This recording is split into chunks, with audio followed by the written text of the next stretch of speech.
नमस्कार मित्रों, एक प्रश्न रोज का एंथ्रोपोलॉजी डोज का प्रश्न श्रृंखला में आपका स्वागत है। प्रश्न क्रमांक 51 51वां प्रश्न, संस्कृति संबंधी विरोधाभासों को स्पष्ट कीजिए। तो उत्तर रहेगा, हेरिस्कोविट्ज ने संस्कृति संबंधी 3 विरोधाभास बताए हैं। पहला, मानवों के अनुभव में संस्कृति सार्वभौमिक है, फिर भी उसकी अभिव्यक्ति प्रत्येक स्थानीय या प्रादेशिक क्षेत्र में अद्वितीय है। दूसरा, संस्कृति स्थिर है किंतु वह गतिशील भी है और निरंतर एवं स्थायी परिवर्तन को व्यक्त करती है। तीसरा, संस्कृति हमारे जीवन की दिशा को अधिकांशतः निश्चय करती है, फिर भी वह हमारे सचेत विचारों में शायद ही प्रवेश करती है। प्रश्न क्रमांक 52 या 52वां प्रश्न, संस्कृति क्षेत्र व संस्कृति प्रतिमान क्या है?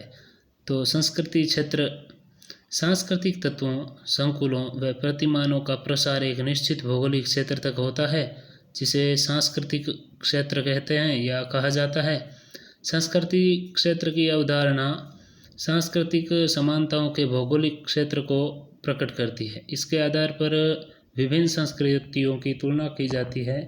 फिर संस्कृति प्रतिमान, एक संस्कृति प्रतिमान में संस्कृति तत्व एवं संस्कृति संकुल एक विशेष प्रकार से व्यवस्थित होते हैं, जिसे संस्कृति प्रतिमान के नाम से जाना जाता है। प्रश्न क्रमांक 53 या 53वां प्रश्न, संस्कृति तत्व एवं संस्कृति संकुल से आप क्या समझते हैं? तो संस्कृति तत्व, संस्कृति की वह छोटी से छोटी इकाई जिसका और अधिक विभाजन न किया जा सके, उसकी संस्कृति तत्व कहा जाता है। डॉक्टर दुबे के अनुसार संस्कृति तत्वों को हम संस्कृति के गठन की सरलतम व्यावहारिक इकाइयाँ मानते हैं। फिर संस्कृति संकुल, जब सांस्कृतिक तत्व परस्पर अर्थपूर्ण ढंग से जुड़ जाते हैं एवं मानव आवश्यकताओं की पूर्ति करते हैं, तो इसे संस्कृति या सांस्कृतिक संकुल कहा जाता है। प्रश्न क्रमांक 54 54वां प्रश्न, संस्कृति के विकास के उद्विकासी सिद्धांत को स्पष्ट कीजिए। तो उत्तर रहेगा, प्रारंभिक उद्विकासियों का मानना था कि संस्कृति का संवर्धन एक सीधी रेखा के रूप में एक निश्चित क्रम में हुआ है। विश्व की सभी संस्कृतियां कुछ निश्चित स्तरों में सरलता से जटिलता की ओर, समानता से असमानता की ओर तथा अनिश्चितता से निश्चितता की ओर विकसित हुई है। उद्विकास के इस क्रम को संस्कृति के विभिन्न भागों जैसे भाषा, धर्म, परिवार, विवाह इत्यादि के माध्यम से भली भांति समझा जा सकता है। प्रश्न क्रमांक 55, संस्कृति के उद्विकास सिद्धांत की आलोचनाएं बताइए।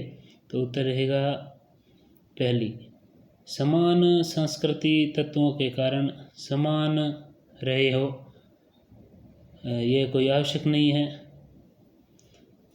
इसमें उत्तर देखिए, संस्कृति के उद्विकास सिद्धांत की आलोचना निम्नलिखित आधारों पर की गई। तो पहला, समान संस्कृति तत्वों के कारण समान रहे हो यह कोई आवश्यक नहीं है। समाज व संस्कृतियाँ निश्चित स्तरों से होकर गुजरी हो यह भी कोई आवश्यक नहीं है। और इसके बाद में तीसरा, उद्विकासियों ने अध्ययन हेतु जिन अध्ययन विधियों को अपनाया वे भी दोषपूर्ण रही है। चौथा, उद्विकासियों द्वारा प्रसार के सिद्धांत को स्वीकार नहीं किया गया है। बहुत बहुत धन्यवाद। आगे के प्रश्न अगले वीडियो में।